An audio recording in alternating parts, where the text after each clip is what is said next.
Hi friends, அனைவருக்கும் இனிய காலை வணக்கம். ஸோ இந்த வீடியோவில் நம்ம வந்து டே 13 லைவ் டெஸ்ட் தான் நம்ம பார்க்க போகிறோம். ஸோ டே 13 வந்து நான் உங்களுக்கு இன்ஃபார்ம் பண்ணியிருந்தேன். குப்தர்கள் பாடத்திலிருந்து தான் வந்து நான் உங்களுக்கு வந்து கொஷின்ஸ் கேட்பேன் அப்படின்ட்டு. ஸோ குப்தாஸ் லெசன்லேருந்து உங்களுக்கு இன்றைக்கி நான் 10 கொஷின்ஸ் எடுத்துகிட்டு வந்திருக்கேன். அனைவருக்கும் இனிய காலை வணக்கம். குட் மார்னிங் எல்லாருக்கும். சரி, ஓகே, ஃபர்ஸ்ட் கொஷின் போயிடலாமா? ஓகே, ஃபர்ஸ்ட் கொஷின் பாருங்கள்.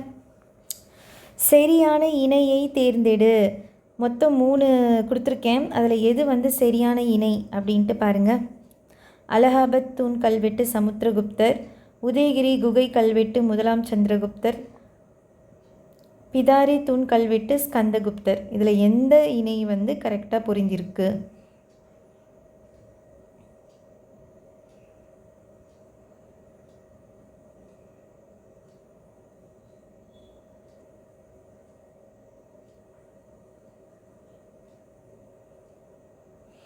சூப்பர். ஆன்சர் வந்து ஆப்ஷன் சி, அதாவது 1, 3 மட்டும்தான் கரெக்டு. அலகாபாத் தூண் வந்து சமுத்திரகுப்தர், உதயகிரி பிதாரி தூண் வந்து ஸ்கந்தகுப்தர். உதயகிரி வந்து 2ஆம் சந்திரகுப்தர், 1ஆம் சந்திரகுப்தர் கிடையாது, 2ஆம் சந்திரகுப்தர். ஸோ இது வந்து எங்கே இருக்கும் அப்படின்னா, குப்தர்களுடைய தொல்லியல் சான்றுகளில் இந்த பாயிண்ட்ஸ் இருக்கும். குப்த அரசர்களால் வெளியிடப்பட்ட தங்க வெள்ளி செப்பு நாணயங்கள், அதுக்கப்புறமா சமுத்திரகுப்தரோட அலகாபாத் தூண் கல்வெட்டு, இதெல்லாம் தொல்லியல் சான்று. ஓகேங்களா? அதே மாதிரி மெக்ராலி இரும்பு தூண் கல்வெட்டு, அதுக்கப்புறமா 2ஆம் சந்திரகுப்தரின் உதயகிரி குகை கல்வெட்டு, மதுரா பாறை கல்வெட்டு, சாஞ்சி பாறை, இது எல்லாமே 2ஆம் சந்திரகுப்தரது தான்.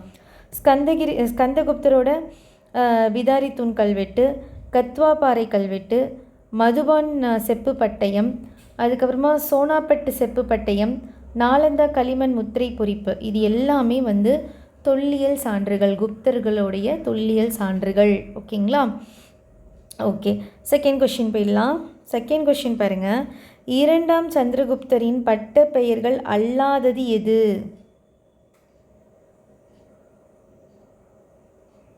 அப்போ எதெல்லாம் பட்ட பெயர்கள்னு உங்களுக்கு தெரிஞ்சாதான் அதில் எது இல்லைன்ட்டு நீங்கள் பார்ப்பீங்க. சூப்பர். ஆன்சர் வந்து ஆப்ஷன் டி, மகாராஜா கவிராஜா. இது ரெண்டும் வந்து 2ஆம் சந்திரகுப்தருடைய பட்டப்பெயர்கள் இல்லை. ஓகேங்களா? மற்ற எல்லாமே அவருடைய பட்டப்பெயர்கள் தான். விக்ரமாதித்யர், நரேந்திர சந்திரர், சிம்ம சந்திரர், நரேந்திர சிம்மர், அதுக்கப்புறமா விக்ரம தேவராஜர், தேவகுப்தர், தேவஸ்ரீ, இது எல்லாமே 2ஆம் சந்திரகுப்தருடைய பட்டப்பெயர்கள் தான். மகாராஜா கவிராஜா வந்து இல்லை. மகாராஜா யாருடைய பட்டப்பெயர் அப்படின்னா, ஸ்ரீகுப்தர் இருக்காருங்கள்ல, ஃபஸ்ட்டு குப்த பேரரசருடைய குப்த வம்சத்தை வந்து குப்த அரச வம்சத்தையே நிறுவியவர் தான் ஸ்ரீகுப்தர். அவருக்கும் அவருடைய மகன் கடோத்கஜர் அவருக்கும் தான் வந்து இந்த மகாராஜா அப்படின்ற ஒரு பெயர் இருக்குது. சரிங்களா? அதே மாதிரி இந்த கவிராஜான்றது வந்து யாருடைய பட்டப்பெயர்னா, சமுத்திரகுப்தருடைய பட்டப்பெயர் கவிராஜா. ஓகேங்களா? அவர் ஒரு விஷ்ணு பக்தர் ஆவார். ஓகே, சமுத்திரகுப்தர் அவர் என்ன பண்ணியிருக்காரு, தனது மேலாதிக்கத்தை நிலைநாட்டும் அரசால் நடத்தப்படும் வேதகால சடங்கான குதிரைகளை பலியிடும் வேள்வியை சமுத்திரகுப்தர் மீண்டும் நடைமுறைப்படுத்தினார்.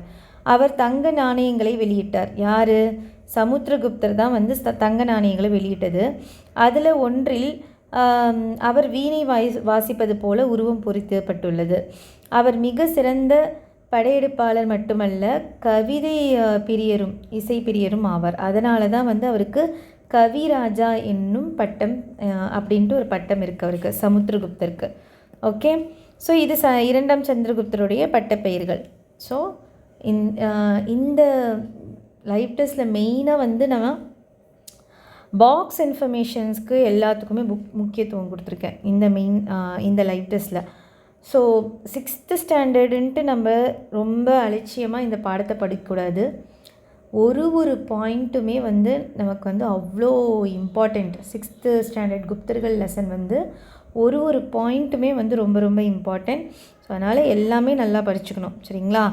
ஓகே, தேர்ட் கொஸ்டின் போயிடலாம். தவறான இணையை தேர்ந்தெடு. நவரத்தினங்கள் அப்படின்ட்டு ஒரு பாக்ஸ் இருக்கும், பாக்ஸ் இன்ஃபர்மேஷன் இருக்கும்.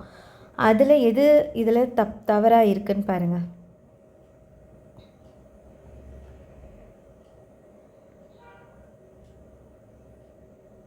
சூப்பர்.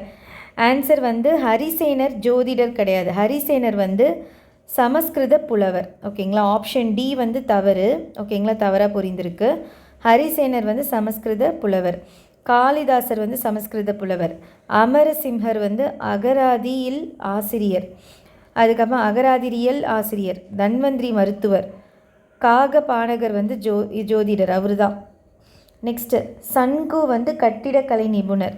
வராகி மிகிரர் வந்து வானியல் அறிஞர். வராட்சி வந்து இலக்கண ஆசிரியர் மற்றும் சமஸ்கிருத புலவர். விட்டல் பட்டர் வந்து மாய வித்தக்காரர், மெஜிஷியன். ஓகேங்களா, ஸோ இது இந்த டேப்லெட்டை வச்சு தான் இன்னொரு பொறுத்துக வந்து நெக்ஸ்ட் இதில் கேட்டிருக்கேன். ஓகேங்களா, டக்குன்னு போட்டுருவீங்க. இப்போ தான் நம்ம பார்த்தோம், ரிவிஷனும் பண்ணிடலாம். அப்படியே பொறுத்துக பண்ணுங்கள். சாரி.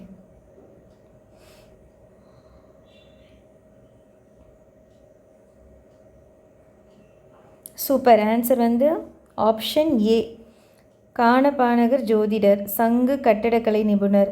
வராகி மிகிரர் வந்து வானியல் அறிஞர். வராட்சி வந்து இலக்கண ஆசிரியர். விட்டல் பட்டர் மாயவித்தைக்காரர். ஓகேங்களா, ஸோ ஆப்ஷன் ஏ தான் ஆன்சர். 5th கொஷின் பாருங்கள். சரியான கூற்றை தேர்ந்தெடு. இந்த 4 இதுவில் எது சரியான கூற்று? குப்த பேரரசு தேசம் அல்லது புக்தி என்னும் பேரில் பல பிராந்தியங்களாக பிரிக்கப்பட்டன. பிராந்தியங்களை உபாரிகா என்னும் ஆளுநர்கள் நிர்வகித்தனர். பிராந்தியங்கள் விஷயா என்னும் மாவட்டங்களாக பிரிக்கப்பட்டன. கிராம அளவில் கிராமிகா, கிராமதி யாகஷா என்னும் அதிகாரிகள் செயல்பட்டனர். சூப்பர். ஆன்சர் வந்து ஆப்ஷன் டி, எல்லா ஸ்டேட்மெண்ட்டுமே கரெக்டு தான். ஓகேங்களா, ஓகே. அதே மாதிரி இந்த விஷயா என்னும் மாவட்டங்களே பிரிக்கப்பட்டன. விஷயாபதிகள் என்னும் அதிகாரிகள் மாவட்ட நிர்வாகத்தை மேற்கொண்டனர். இது ஒரு எக்ஸ்ட்ரா பாயிண்ட்டு. விஷயாபதிகள். ஓகேங்களா, விஷயாபதிகள் என்னும் அதிகாரிகள் மாவட்ட நிர்வாகத்தை மேற்கொண்டனர். ஓகேங்களா, ஸோ இந்த பாக்ஸ்லேருந்து தான் இது எடுத்தது. சரிங்களா, நெக்ஸ்ட் கொஷின் பாருங்கள். தவறான கூற்று. நாலந்தா பல்கலைக்கழகத்தை பற்றி ஒரு பாக்ஸ் கொடுத்துருப்பாங்க, அதிலேருந்து பாயிண்ட்ஸ் எடுத்திருக்கேன். இதில் எது தவறான கூற்றுன்னு பாருங்கள்.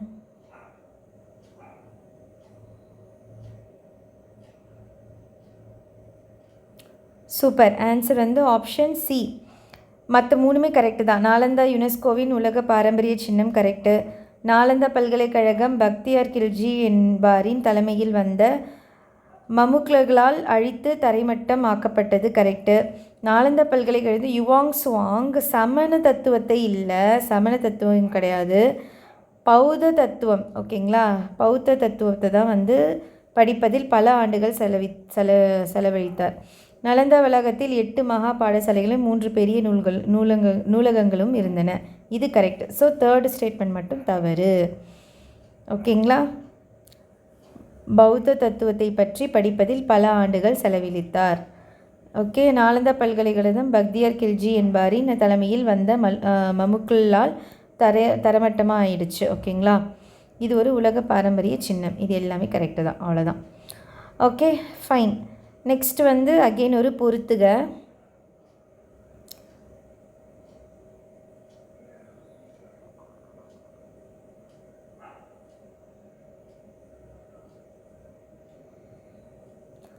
சூப்பர். ஆன்சர் வந்து ஆப்ஷன் டி, ஷேஷ்த்ரா வேளாண்மைக்கு உகந்த நிலங்கள். கிலா தரிசு நிலங்கள். அப்ரகதா வனம் அல்லது காட்டு நிலங்கள். வஸ்தி குடியிருப்பதற்கு உகந்த நிலங்கள். கபத சரகா வந்து மேய்ச்சல் நிலங்கள். 5 4 3 2 1. ஓகேங்களா, குப்தர் காலத்தில் நிலங்களை வகைப்படுத்துதல். சேத்ரா, கிலா, அப்ரகதா, வஸ்தி, கபத சரகா. ஓகேங்களா, இந்த டேபிள் காலம் இன்ஃபர்மேஷன் தான் இது. ஓகே, 8th கொஷின் போயிடலாம். தவறான கூற்றை தேர்ந்தெடு. 4 ஸ்டேட்மெண்ட் கொடுத்துருக்கேன், அதில் எது தவறுன்னு பாருங்கள்.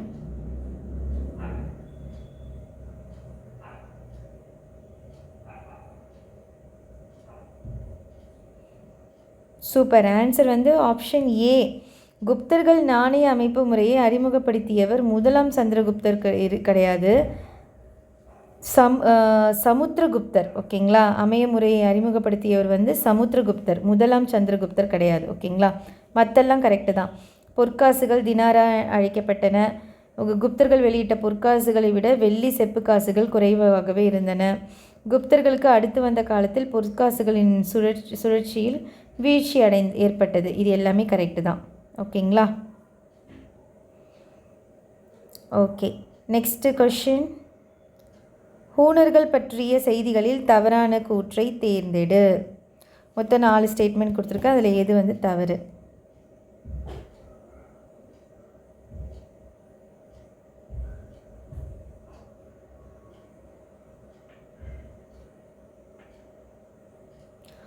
சூப்பர். ஆன்சர் வந்து ஆப்ஷன் டி, இதுதான் தவறு. மற்ற 3 ஸ்டேட்மெண்ட்டு கரெக்டு தான். ஹூணர்கள் என்போர் நாடோடி பழங்குடியினரவர். தங்கள் மாபெரும் தலைவர் அட்டிலாவின் தலைமையில் ரோமாபுரியையும் கான்ஸ்டன்ட் நோபிலையும் பேரச்சத்திற்கு உள்ளாக்கினர். வெள்ளை ஹூணர்கள் மத்திய ஆசியா வழியாக இந்தியா வந்தனர். இதெல்லாம் கரெக்டு. இதுதான் தப்பு. மகிழகுலரை தோற்கடித்த பின்னர் இவர் மத்திய பகுதியில் பரவினர்னு போட்டிருக்கு. அது தவறு. மகிழகுலவர் அப்படின்றது வந்து யார் அப்படின்னு பார்த்தீங்கன்னா, அவருடைய பிள்ளை பெயர் தான் வந்து மகிழகுலவர். ஓகேங்களா? அவரை தோற்கடித்த பின்ன அப்படின்ட்டு வராது. யாரை தோற்கடித்ததுக்கப்புறம் அப்படின்னு பார்த்தீங்கன்னா, ஸ்கந்தகுப்தரை தோற்கடித்த பின்னர் இவர்கள் மத்தியில் வந்து மத்திய பகுதியில் வந்து இந்திய பகுதியில் வந்து பரவினர். அவர்களின் தலைவரான தோர மன்னர் தனக்கு தானே அரசாக முடிசூட்டி கொண்டார். அவருக்கு பின்னர் அவரது மகன் மிகிரகுலர் ஆட்சிக்கு வந்தார். ஓகேங்களா? மிகிரகுலர் தான் வந்து தோர மானருடைய பையன். ஓகேங்களா? முடிவில் மத்திய இந்தியாவில் மாலவத்தை ஆட்சி செய்து வந்த யசோதர்மன் அவர்களை தோற்கடித்து அவர்களின் ஆட்சிக்கு முடிவு கட்டினார். ஓகேங்களா? ஸோ அவ்வளோதான். ஸோ லாஸ்ட்டு பாயிண்ட்டு தான் தவறு. சரிங்களா? 10th கொஷின் ரொம்ப சிம்பிள். குப்தர்களால் பயன்படுத்தப்பட்ட உலோகங்களில் தவறானது எது? இரும்பு, தாமிரம், ஈயம், குரோமியம். சிம்பிளில் ஆப்ஷன் டி, குரோமியம் வந்து அவங்க யூஸ் பண்ணல. இப்போ என்னென்னலாம் யூஸ் பண்ணாங்க? இரும்பு, தங்கம், தாமிரம், தகரம், ஈயம், பித்தளை, செம்பு, மணிவெங்கலம், மைக்கா, மேங்கனீஸ், சிவப்பு சுண்ணம். இது எல்லாமே வந்து இவங்க பயன்படுத்திய உலோகங்கள். ஓகேங்களா? குப்தர்கள் பயன்படுத்தப்பட்ட உலோகங்கள். ஓகே, இதோடு வந்து நம்ம டே 13 லைவ் டெஸ்ட்டுக்கு வந்து முடிக்கிறோம். நாளைக்குமே வந்து குப்தர்கள் பாடம் தான் இருக்கும். ஏன்னா ரொம்ப ரொம்ப இம்பார்ட்டண்ட்டான லெசன். கண்டிப்பாக நமக்கு ஒரு கொஷின் வந்துடும். ஸோ இந்த பாயிண்ட்ஸ் எல்லாம் நல்லா நம்ம படிச்சுக்கணும். ஓகேங்களா? ஓகே ஃப்ரெண்ட்ஸ், நாளைக்கு வந்து நம்ம சந்திக்கலாம். இந்த நாள் வந்து இனியதாக நமக்கு தொடங்கட்டும். நீங்களும் வந்து கொஞ்சம் நேரம் படிச்சுட்டு ஒர்க்லாம் ஸ்டார்ட் பண்ணுங்கள். நானுமே போய் வேலையை பார்க்க ஆரம்பிக்கிறேன். தேங்க்யூ.